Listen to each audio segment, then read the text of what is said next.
So, what are we talking about today, Emma? We are talking about jobs. Yeah, sort of. Work-life balance. Yeah. Like working when you have kids and all that. Yeah, work-life balance. I think I summed it up. This episode is called Full-Time Job.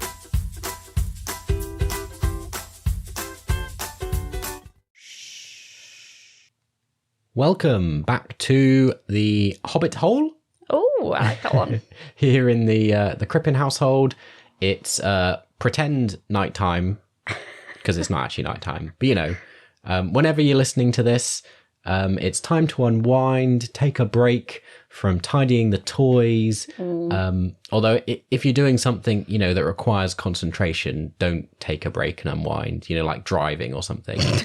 I wouldn't recommend that. Also, I normally listen to podcasts as I'm doing jobs, so go back to work. Get on with it, guys. You Stop can do listening it. to us. We're a podcast here to chat about parenting, life, and our experiences, to share the ups and downs. And just connect with all the other parents out there and build a kind of conversation and community of mutual support. Yeah. Non-judgy parents. Yeah. So, you know, like your experience, you're not on your own. You know, these things happen to a lot of people. I'm Elliot. I'm the usually quiet one. And I'm here with my wife, Emma, who's the chatty one. Chatty, yeah. Yeah, chatty. Especially late at night, we're trying to get to sleep. And he's like, oh, Chatty's here again. And I'm like, I can't help it. For some reason, just before bed, Chatty takes over. Yeah. And I can't stop chatting. I'm sat there. I like my sleep. As you probably know, I don't do well with the lack of sleep. So I'm sat there trying to get to sleep. And she's like nattering away about something. Too. Telling me about drama and things she's learned. And I'm just like, chatty one, go to sleep. Recently, it was about we're not meant to age it, but it's all about the submersible stuff. And I was like, I've watched this YouTube video. It's really interesting. Blah, blah, blah, blah. And he was just like, I don't need to know. I don't need to know all these facts. And I'm like, but I need to tell you. I find it very interesting. I want to share. Yeah, I'm probably going to cut that bit out. I feel like it's accurate. If you know us in real life, outside of listening to our voices, you'll probably think that I'm quite quiet, and you'll probably experience Emma being quite chatty. When you say you probably think you're quite quiet, I think that's just a fact. Oh yeah, that's true.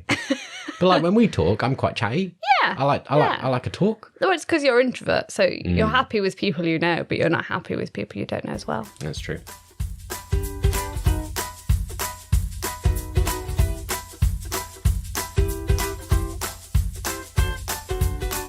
So what craft are we doing today? I always ask this question as if you're going to answer it, but I know I'm going to answer it. Because I have no idea. He asks, what craft are we doing? And I look at him full of woe, going, could you give me a clue? That was lovely. Full of woe. Full of woe.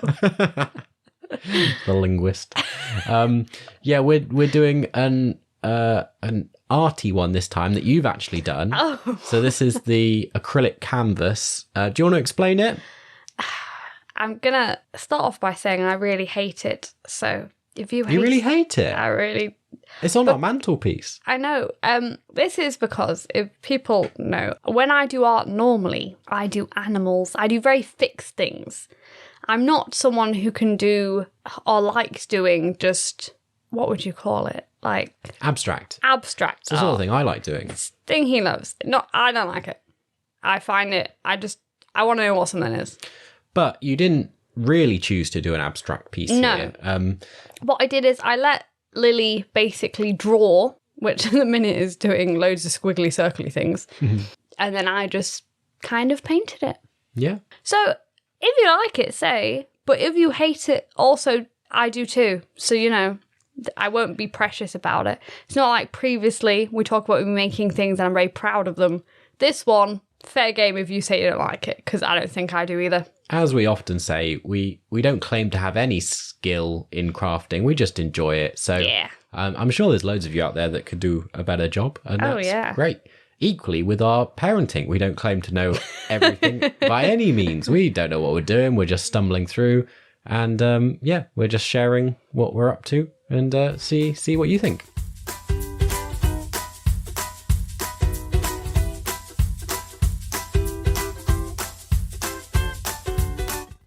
So it's time for our parenting achievement. Ding. Ding. What achievement? Shall I look at my list? Once again, looking full of woe. Can you tell I'm the one who just doesn't prepare for this, and I'm just That's because you're the interesting one who everyone's come to listen to. We don't know if that's true. Okay. You're very interesting. Maybe. In your own unique way. Lovely backhanded compliment. Just for clarification, in the last episode, his interesting fact he shared with everyone that he doesn't like fish, but he likes water, but not to drink, just to be in. It's accurate. Yeah, I'm just saying, those are the kind of natural comments you come out with that do make you interesting, but in a weird way. That's what I'm going for. It's what my online personality is, just that bit of a weird guy. That's not your online personality, that's just who you are. So the parenting achievement that I've remembered was from when Lily was quite little and she'd started to play with things, and one of her favourite toys, typically with children of quite kind of like most ages, I think, but I suppose maybe if you've got older kids, you can let us know if it continues, is the most interesting things tend to be things that aren't toys. Yeah. Like cutlery and random objects and just things that... What is that? You get them fake keys. What do they want? Real keys. They want the fake keys. Yeah. So when she was like 6 months or so, maybe younger, but it stretched over quite a few months, we kind of created this weird toy that was her favourite thing, which was a xylophone stick. Yeah. And on the stick was a Yoda head. From like an old shampoo bottle that looked like Yoda. So she'd be constantly walking around with Yoda's head on a stick and like rattling it and shaking it, and she loved it. Must have been older than 6 months because she didn't walk for a while. She wasn't walking with it. Oh, no, that's true. Yeah. I think you're imposing memories on old memories. Well, I think it's because you just, when he listens back, I think you said she went walking around with him.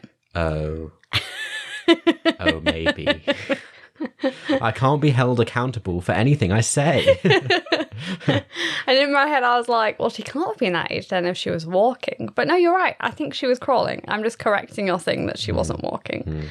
Because people will go, wow, she was walking at like 6 months. It's incredible. Yeah, true. Right, no, she took a while to walk. Yeah.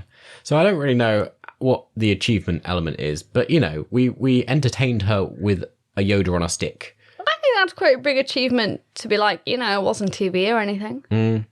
It's a very simple toy. And the fail was that we had loads of toys, like loads of things to try and... Because people had given us a lot of stuff, very kind, but she ignored them. Yeah. She was like, no, I want this Favourite stick toy, and Yoda. Yoda on a stick. And we used to sing the song, Yoda on a stick. You create songs for a lot of stuff. I do. If you want to hear the songs, I can do a rendition of a separate video of a lot of songs we made up. Well, this has veered off on a tangent slightly. It has. Anyway, if you have a parenting achievement, a parenting fail, it can be this week, it can be any points that you want to share with us. Does your child like a strange toy that they've became attached to? Let us know. Have they picked up a weird habit? Yeah. Lily really likes at the minute pretending to fall over. Yeah. She goes, I think that's quite common. Yeah, I think it is. It's just sure. quite weird. Yeah. Like, Other people tell us, is that weird or is that normal? I think it's normal, but it seems like an odd behaviour for an adult to view. Where your child is walking completely normally and then pretends to fall over, and you have to go, oh no, and really big it up.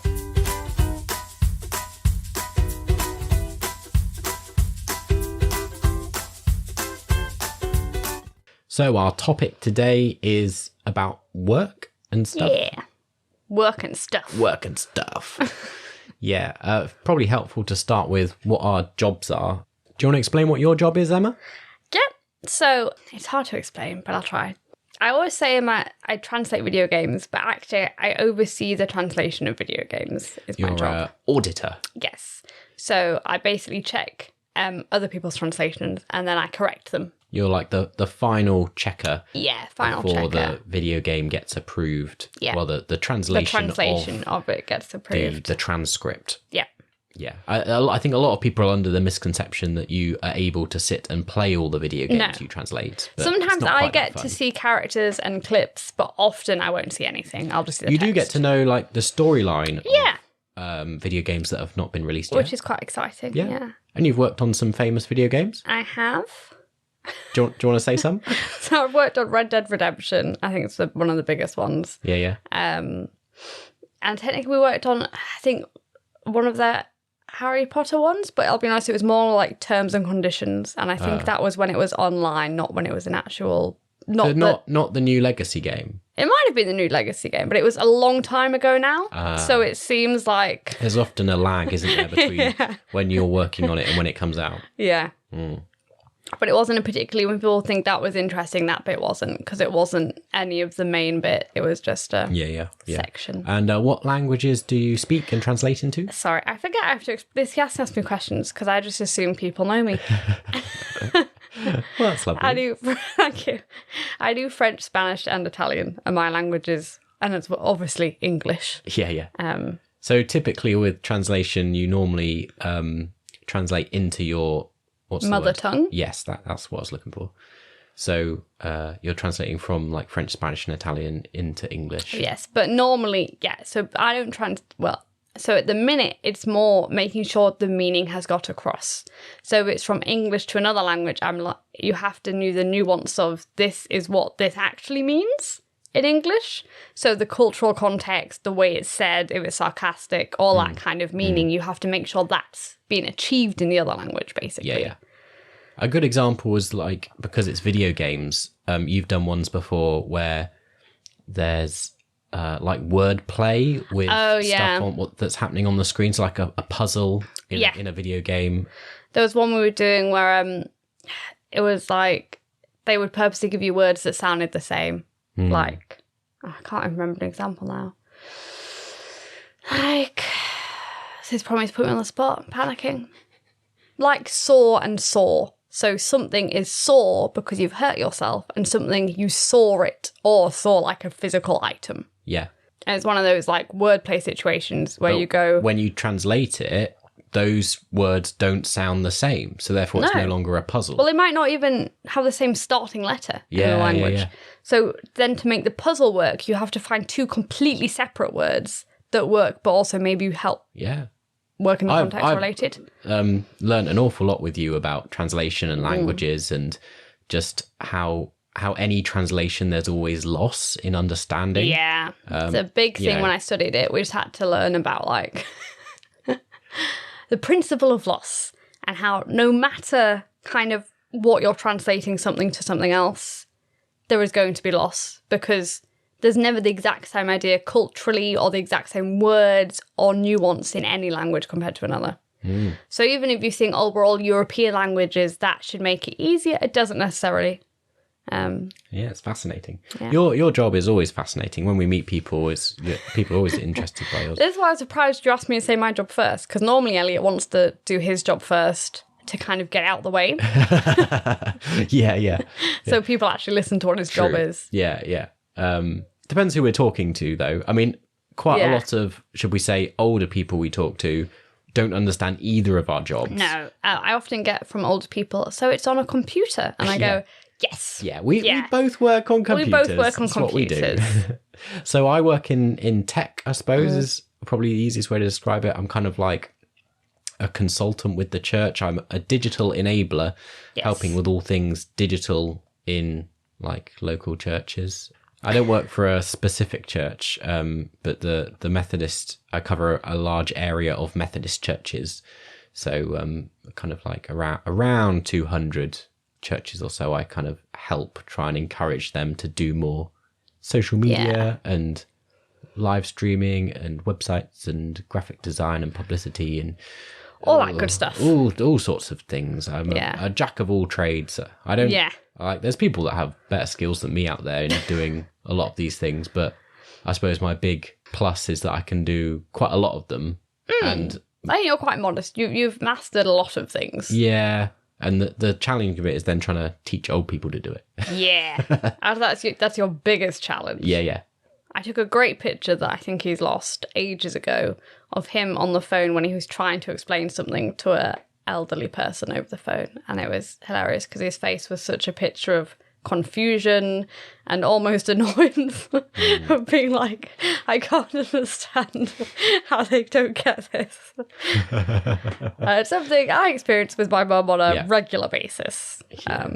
So I suppose in terms of both our work, we both work from home. Which we were going to say is quite unusual, but it isn't as unusual as it once was. Yeah, a lot more common now. Our neighbours pretty much work from home. She's only just been made to go back to the office now, I think. So, with COVID, it's more... We have quite a lot of friends that work hybridly as well, like some days in the office and some days at home. So it's becoming more common. Yeah. It'd be interesting to know how many of you out there listening work in an office or work from home or what you do. Or do both. Let us know in the comments what your job is. We'd love to hear. It's really interesting, isn't it? I mean, we're not prying. If you don't want to tell us your job... It's not compulsory. You're not, we're not going to force you. You can tell us the field or something if you know. And the other, I suppose, big element of it is we're both full-time. Yeah. Which brings its own challenges, as does working from home. And that's kind of what this whole episode is about. Yeah.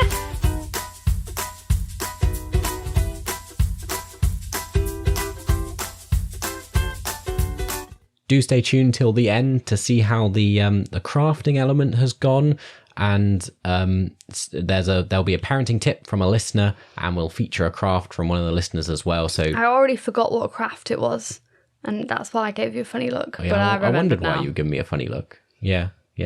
You've interrupted my my professional skill. It's all right. It's Makes people it seem find natural. it authentic, hopefully, and not just a bit rubbish. And my Archie's interrupted him again.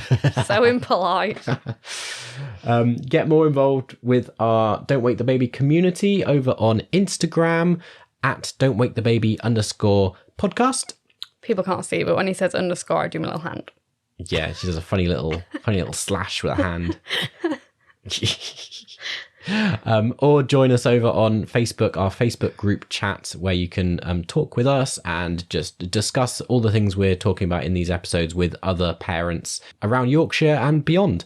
All the links to all those things are on our webpage, which is www.kairosmovement.org.uk/Don't Wake the Baby. And I'm sure if you're listening on YouTube, it'll be in the description. Yeah, so that's true. I never mentioned that, actually. Yeah, there's links to all those things in the description or show notes or, wherever the things are. While we're here, we might as well say, click all the buttons. Click the like button, subscribe. Well, not the dislike button. Yeah. We've said this before. I want all the buttons. So my running gag, I hope it's funny. Share with other parents you know. He often sees my face and he's like, she doesn't find that funny. Yeah. This is it. I valiantly try to be funny and fail miserably. And that in itself is just, funny. You can laugh at me in my attempts to be silly. Yeah.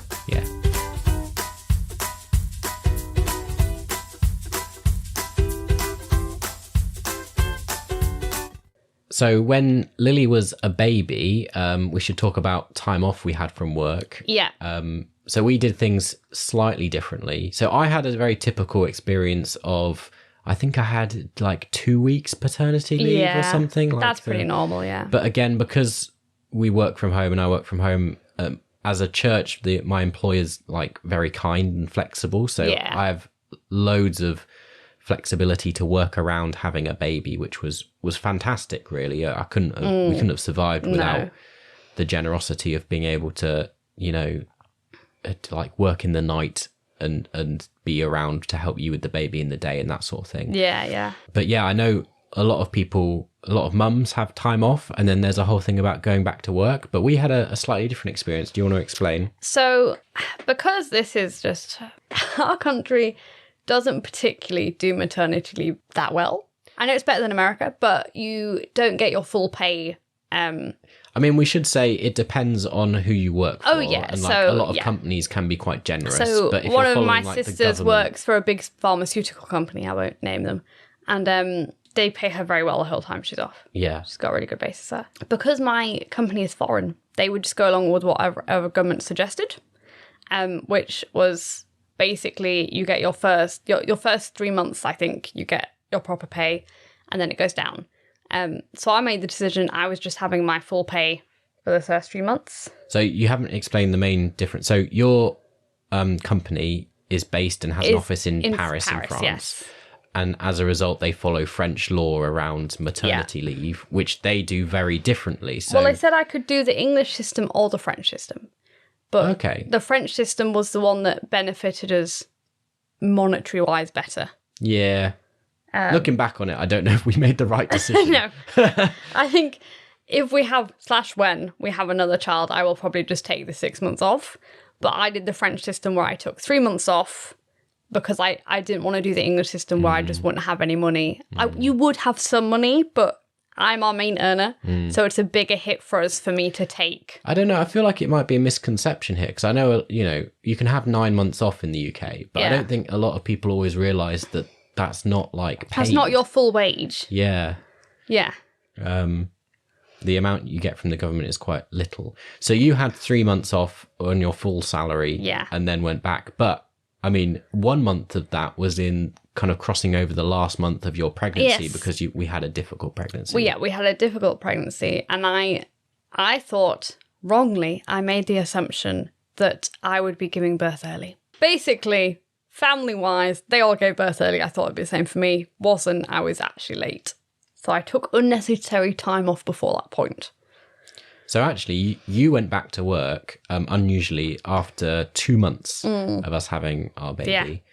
And we were both back at work full time. And we didn't really have any childcare because both our parents don't live that close by. Also, it's still quite COVID-y times. Oh, that's true. Yeah, I was trying to think why didn't we have childcare? But yeah, that's a good point. It was still kind of like in COVID. And so, we were working full time and had Lily. So that was tough. So really tough. I'm sure others will have different experiences and it would be great to hear from people. We say it's not common, but in America it's very common that you will be at work that soon. Oh, yeah, that's true. So if anyone's listening from there, they will think we're quite spoiled and they're like, oh, nobody does that. They do often in America have to work that soon. So it's not abnormal for other countries. Yeah. I'd not really thought about that. Yeah. There you go. Teaching me something. Yeah. So how was the return to work for you? I suppose you hadn't had that long off, so it's not like... No, it was more... honestly, it wasn't too bad in that she was first at the age where she could lay on you. And when you're on a computer and she's laying on you, it's not too bad. So again, the advantage of working from home is you could sit there and be with Lily and work. Exactly. So it just meant you just put her on you. It's only once she kind of got bigger and more aware of things, it was harder because she then wanted your full attention. Whereas the early days, she was just happy to have that contact. So she wasn't actually that bothered you were working. She was just kind of like, I want to lay on you. And that's enough for me to be happy. I suppose some of the big challenges, and this will be one that I think most people will experience, is trying to work and go back to work when you're so tired. Oh, yeah.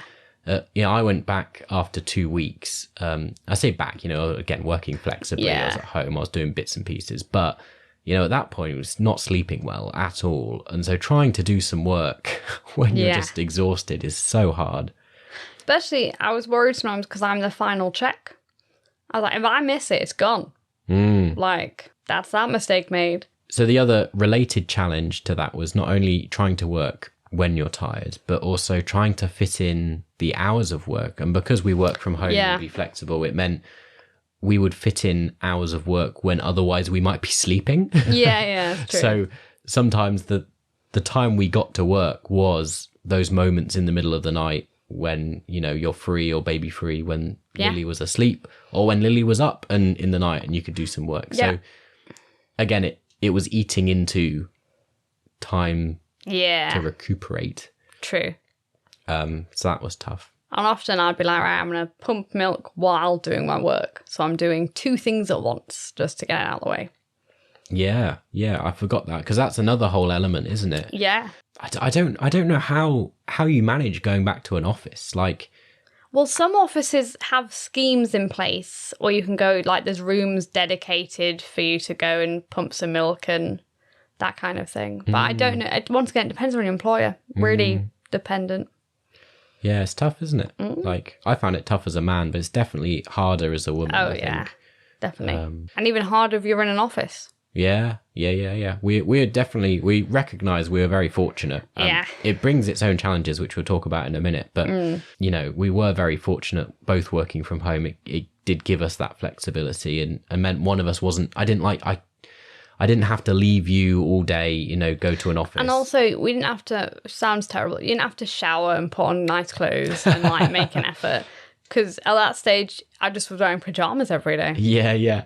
I think that was one of the things I hadn't anticipated becoming a parent, was the amount of, like, personal hygiene stuff that just goes out the window. Like, it's real luxury in those early days. Like, if I clean my teeth, I was like, yeah, I'm doing a good job today. I've had a shower, like, luxury. Yeah. One of the challenges for us, and maybe it's unique and maybe it's not, I don't know, because we both worked from home, it was finding that balance of how we work out what's childcare and when do we fit in work. And I know around that kind of 4 or 5 months, it really wasn't working. For me, I was really struggling because we were just trying to juggle everything. You felt like you just were failing on all fronts. Yeah. So you'd be like, I'm not giving her 100% of my time. I'm not giving my work 100% of my effort. It was really difficult because I didn't feel like I was achieving anything at any level. And for me, I do a job where, you know, I work for the church, and so I'm quite passionate about it. It's not a job I do just for the money. It is a job that I really care about, and I feel kind of it's what I really like doing in life. I also think there's an element of millennial guilt in that a lot of millennials were just really grateful to have jobs. Yeah. So we really value them. So there is a kind of guilt there about, like, I'm not putting 100% all my effort into this, and I really should be. Not putting the hours in. Yeah. I struggled with that more than anything, because actually my work were quite lenient. Yeah. Very lenient. You know, they cared as much about my mental health as they did about my work output. But it was the guilt that kind of, you're not doing all the hours. But we then implemented a new system that worked a bit better, where rather than just juggling everything all day, every day, we took... Which we should have thought, that's a stupid idea. We had set days then. We were like, right, so this day I'm going to take completely off work and just look after Lily all day, and the other person can go and work, do a long day. A long day of working. Like start early, end late, and get the hours in. And then we kind of swap over. Yeah, and that worked much better. Much better. Once again, might not be groundbreaking. People might go, yeah, it's what you should have done. I think, when you're sleep deprived, you just don't think of things. You're just like, I think we were just like, we'll just muddle through. Yeah. How hard can it be?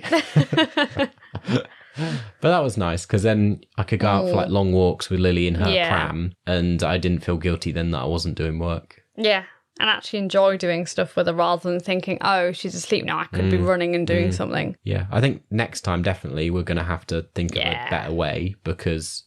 Well, I think I'll just have to take more time off. Yeah, I mean, that brings its own things, doesn't it? I know it's tricky then if I'm working full-time and you're off on maternity, the kind of balance in what we could... Because we like to try and do stuff 50-50. We like to try and be equal. It's then quite hard about what that balance looks like. But we'll have to cross that bridge. We'll work it out when we get there. If that's something you're experiencing or have gone through, then give us your tips. We'd love to hear your advice. Yeah. Can't promise we'll take it, but you know. So moving forward to more recently, we've now got nursery and childcare, and it's a lot better now. It is. It's super expensive though. Yeah. I mean, the work-life balance is better. Oh, yeah. But it's costing us a lot of money. And she really enjoys it. Like, it's definitely worth it on the scale of Lily loves nursery and loves spending time with other children. That's well worth it. It's when I used to think we weren't well off, but now I realise I'm spending nearly £500 a month, basically. Spending Elliot looked at me like, is that right? And then he was like, yeah, but that is. Well, that's not the full amount, because that's just for 2 days. That's just for nursery. That's 2 days. I did say nursery. Yeah, but you could be in nursery all week. Oh, yeah, no, that's two days of nursery. Yeah, that's not a week of nursery. I think we're in an expensive area for nursery. But Yeah. I have heard of others who pay a lot more than us as well. So, you know. That's a sad thing. Some people are paying more for their 2 days of nursery. We won't dwell on that. Let's not dwell on that. I'm just like, I never considered as well off. And now I'm like, wow, I used to have that money that, would just go into savings. That seems incredible. What was I doing? When Lily first started nursery, there was a different dilemma with the work-life balance, which was suddenly we had days where Lily wasn't here. Yeah. But bizarrely, it then felt like we had time to do all the stuff we were putting off. Like housework, shopping. Like you suddenly had space to do these things, but really we were meant to be working. Yeah. So we often found days when she was at nursery really useful time, but then the kind of guilt returned of like, oh, I've not done any work I've not today. done much work today. I've done all tasks around the house, We have, I won't name her because I don't know if she wants to be in the podcast, but we have a nanny who comes once a week on a Wednesday to look after Lily. And that's what we got before nursery because we wanted just some extra help. And she's wonderful. But our new problem with that is Lily has gone through a phase where she realises when the nanny comes that we're still upstairs and she's just downstairs.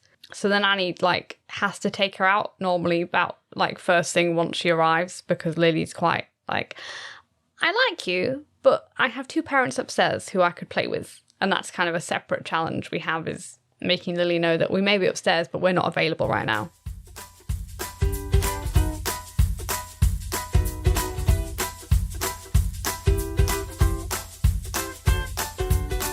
Our podcast that you're listening to is brought to you obviously by us, Emma and Elliot, as parents, but we're also in partnership with the Kairos movement, which is part of the Methodist Church, and we're supported by the Methodist Church. And you can find out more about all that stuff and what this project's about and who we're supported by over on our webpage, www.kairosmovement.org.uk/Don't Wake the Baby.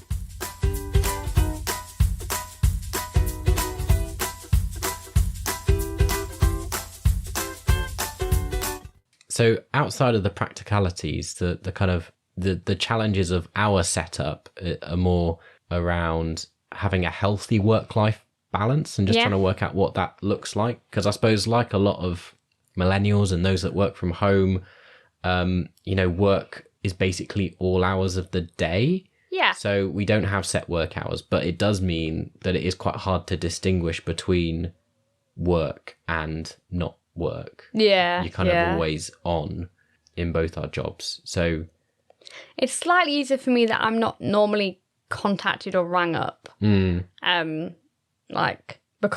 you don't have to answer emails and things. No. Well, only from my boss, but that's like 1 or 2 emails. It's not a lot. So mine's quite easy in that I know the people I will be hearing from and it is at regular times. It's not like I can be suddenly called up and there's like an emergency whereas Elliot can kind of get random requests from people to do different jobs, which makes it more challenging to know what you're going to be doing when. And it's like holidays and things, isn't it? Or if we take a day out or, there's no one to cover my job because I'm unique. Like a unicorn. Only person that can do it, I suppose, in a certain extent, or no one, I don't know. I mean, there's no one else doing your job in your capacity. So, like taking a break or holiday, it's not a break. Well, it is a break from work, but the work just piles up for when you come back, and then you have more work. Well, we went on a holiday with a couple of friends, and they kept saying to me, he's always on his phone. And I was like, yeah, he's answering emails. So he's like still. Yeah, if I get him out of the way now, I won't have to do them when I get back. Yeah. So there is a challenge there with keeping ourselves in a good place with that balance between work and life. I suppose it's like becoming more common with lots of people working from home, working out what what does working from home with kids look like? Because I think the advantage is you don't have to do certain hours, but it's also a disadvantage in that you can do it whenever. So you can do stupid hours. Yeah. And it doesn't work all the time. And as with a lot of people that work from home, you have the kind of stories and things that happen. Like, you know, Lily's always kind of Zoom bombing into my meetings. Yeah. Like coming in through a door and I'm like, I'm on a meeting. I don't know if I've told this story about one of my colleagues. And she's the head of the Spanish part of our company. She's has 2 young children. Well, actually, they won't be that young anymore, but they were when I started. And it was during COVID times. Her husband was given the one job of keeping the children out of the room while she was on this important meeting with some clients, trying to be like, we're a very respectable company and this is why you should choose us, and, you know, that kind of spiel. In the middle of this meeting, her naked toddler walked in and peed on the floor. I remember she said she was so embarrassed, but also furious in that she was like, I gave him one job. One job was for no one to come in this room and not to let a naked child walk in the room and pee on the floor. So she said, like, her husband then was coming running behind, grabbing the child and taking it out of the room. And she was like, I better apologise. I also don't really want wee on my floor. Should I stop the whole call? And she said the people were so professional, they just kind of ignored it. They didn't even acknowledge it had happened, which I don't know if that made it more or less awkward. I drove afterwards, she was furious. Yeah.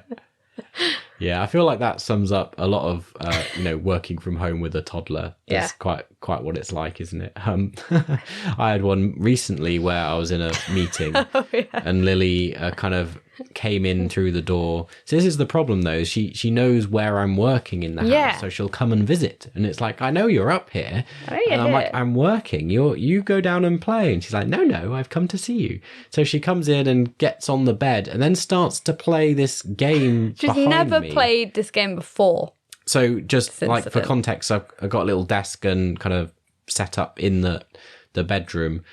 So the bed was behind me. So she was in shot. I had like a blurred background, but it was very obvious. She was like stood on the bed and doing this funny game of running and like throwing herself face forward into the pillows. And then she'd like laugh hysterically and jump up and go and do it all again.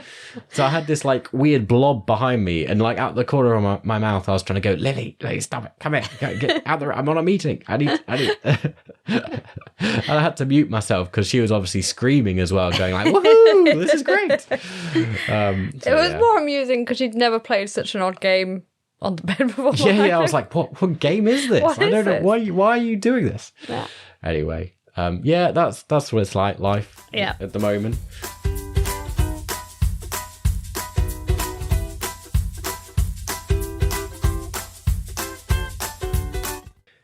Do you think things have changed? Like when we were little, I think work and parenting were done quite differently, really. Obviously, I don't think any of I was going to say none of our parents worked from home, but your dad was a farmer. Yes. He did work from home in the most,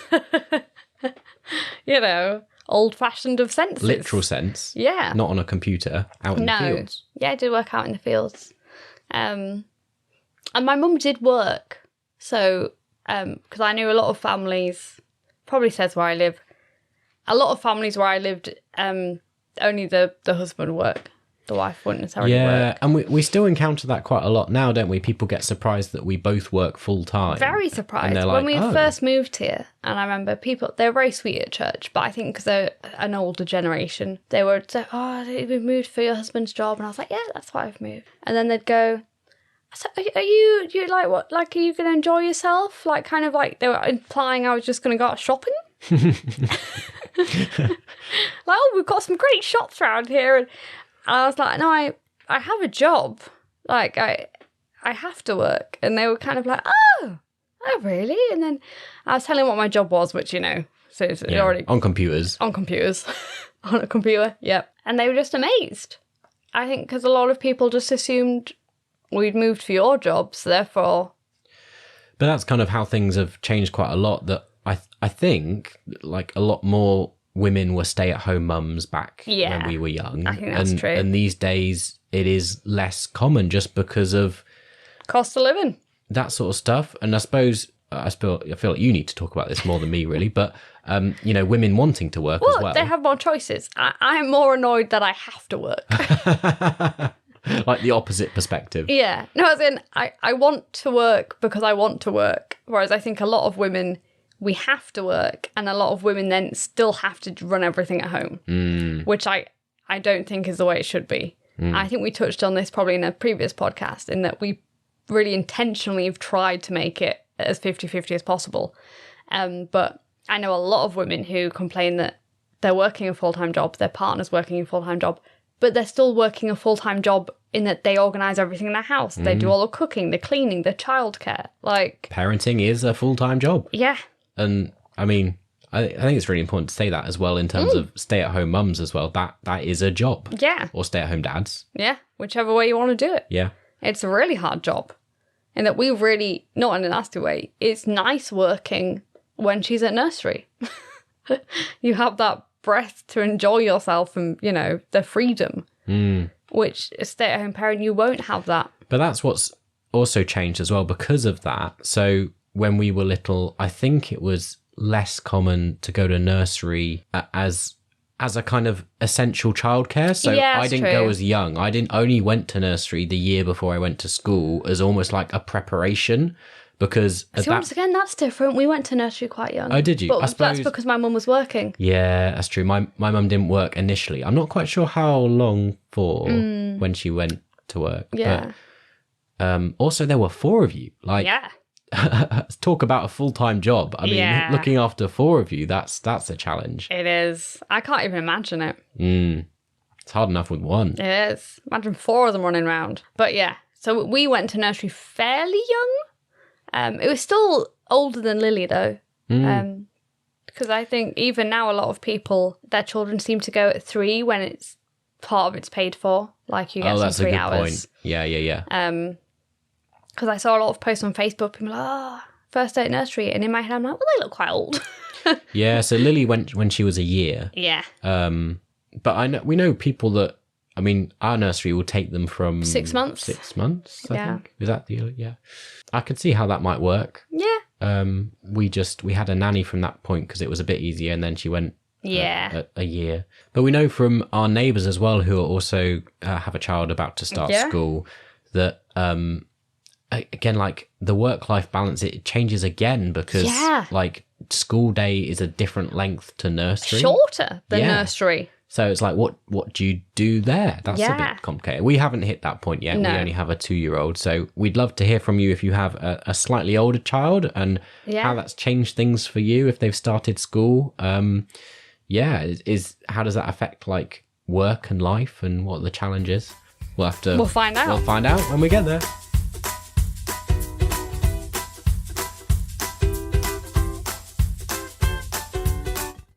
So the craft is coming to an end, and it's time to share a parenting tip from a listener. Do we have one? Okay, this is a tip from me, but I've stolen from Bluey. Very good. Tip from Bluey? Yeah. During a day, make 10 or 15 minutes where you're not doing anything for work and where you can give your full attention to play. You don't have to do it all day, just give them that devoted time at some point. So you feel better that you've done something completely, given 100% of your effort in, and that your child has that time to actually play and do something fun with you. Yeah, that's a good one, actually, because for me, like I say, I work kind of very flexibly all the time. So I'm often playing with Lily and in the other hand have my phone and like writing an email at the same time. So I'm like multitasking. It is good sometimes just to be like, right, I'm going to really focus on doing some fun playtime now. And then... So common complaint Mama has about Baba, and that I'm like, she wants your full attention right now. She doesn't want half attention. I feel like this tip is directed at me somewhat. It's like insulted. It wasn't actually, but it feeds in well to your point about being distracted. There we go. Well, I hope our random ramblings have been useful to you today. and or at least mildly entertaining, if not useful. Whatever. You can disagree with any of it. We don't know what we're doing. Do let us know your experiences, what your situation is, and how you cope with work and life and things in the comments on Instagram, on Facebook. Just get in touch however you like. Do like the video if you're on YouTube, or do whatever, share this with your friends, subscribe, click all the thingy-mabobbies, and tune in next time.